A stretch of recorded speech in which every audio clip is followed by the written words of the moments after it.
Oui, merci. Mes questions s'adressent à M. Briand. Donc, comme on le sait, suite aux élections annulées en Roumanie pour suspicion d'influence étrangère, vous avez publié ce rapport « Manipulation d'algorithmes et instrumentalisation d'influenceurs ». La Commission de Venise a critiqué cette annulation parce que, je cite, « Cela altère la confiance des électeurs dans la démocratie ». Dans votre rapport, vous déclarez en gras que la surreprésentation d'un candidat dans l'espace numérique ne suffit bien évidemment pas à expliquer un vote en sa faveur. Je vous remercie de le rappeler, c'est quand même tout le sujet. Se pose également la question de l'identification du ou des commanditaires de cette manœuvre coordonnée, l'hypothèse d'un acteur étranger n'étant que suggérée par les autorités roumaines. Ça aussi, c'est bien de le rappeler. Ma première question. La définition d'un influenceur n'est pas claire et surtout n'est pas une preuve d'un lien direct entre message et vote. Comment, juridiquement, comme vous le savez ici, il n'y a que des juristes, vous pouvez être certain que le message, la vidéo émise ou propagée par un influenceur payé ou pas, entraîne nécessairement l'entrée dans l'urne du bulletin relatif au message vidéo de l'influenceur. À partir de quel élément tangible vous pouvez affirmer que le message, je prends l'exemple de Taylor Swift ou de Marion Cotillard sur TikTok, entraîne inéluctablement un bulletin de vote de Madame Michu en faveur du message propagé?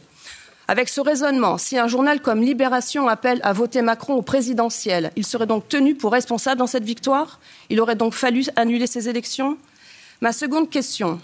Dans votre investigation, vous soulignez des modes opaques de recrutement et de rémunération d'influenceurs par Dimitri Makarov, cet entrepreneur ukrainien ayant déjà officiellement soutenu l'Ukraine face à l'agression russe qui aurait été au cœur de ce système. Et vous soulignez, en gras toujours, à ce stade, le commanditaire derrière la campagne pro-Georgescu demeure inconnu. C'est à la page 9, Madame Van Brandt. En revanche, comment se fait-il qu'aucune mention n'est faite sur la découverte par l'Office roumain des impôts que c'est le PNL, le Parti national libéral, le parti du président Klaus Iohannis, qui vient à peine de démissionner, qui avait financé cette campagne sur TikTok, mais qui finalement a été détournée par les utilisateurs de TikTok pour le candidat Georgescu. C'est quand même l'arroseur arrosé. La démocratie est en effet un principe non négociable, comme vient de le rappeler le vice-président américain à Munich. Utiliser la notion d'influenceur ou d'algorithme, n'est-ce pas de nouveaux moyens pour lutter contre la volonté des peuples? Je vous remercie. J'en viens ensuite aux questions qui m'ont été posées par Madame Virginie Joron, Madame la députée.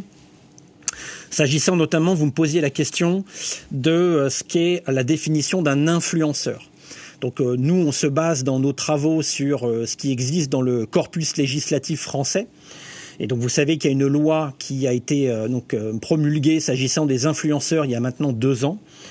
Et cette loi dit de manière très claire qu'un influenceur est une personne physique ou morale qui, à titre onéreux, va mettre à disposition sa notoriété pour communiquer au public un bien, un service ou un produit. Donc se faire rémunérer pour mettre en œuvre sa notoriété. Et ce que l'on décrit dans le rapport s'agissant de la Roumanie, c'est ni plus ni moins que ça. C'est l'instrumentalisation de créateurs contenus de manière rémunérée, dont l'approche a été faite de manière dissimulée pour amplifier la visibilité de thématiques de campagne ou d'un candidat en particulier. Vous nous posiez ensuite une question sur comment est-ce que l'on peut attester que l'action d'un influenceur entraîne automatiquement un vote. Eh bien, aujourd'hui, je n'ai pas de réponse à votre question puisque c'est éminemment complexe. Et d'une certaine manière, Viginum n'a pas forcément à avoir de rôle dans ce domaine puisque nous, d'un point de vue technique, on va donc caractériser des modes opératoires.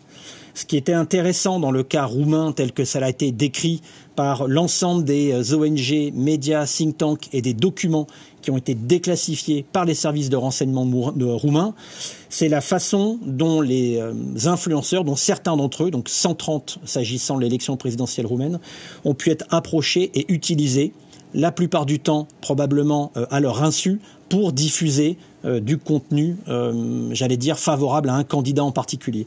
Donc c'est ça que l'on décrit dans notre rapport, qui n'est ni plus ni moins que la synthèse d'études existantes. Et enfin, vous mentionnez un point particulier sur la date du 20 décembre et le fait qu'on n'avait pas pris en compte donc un article de presse. Et en fait, nos investigations se sont arrêtées le 20 décembre. C'est-à-dire que nous avons collecté l'ensemble des documents en source ouverte qui avaient été donc publiés. Et nos investigations, nos recherches se sont arrêtées le 20 décembre pour ensuite rentrer dans la phase tout simplement de production, de rédaction du rapport. Donc certains des éléments qui ont pu survenir a posteriori n'ont pas été pris en compte, tout simplement parce que nos investigations s'étaient arrêtées à ce moment-là.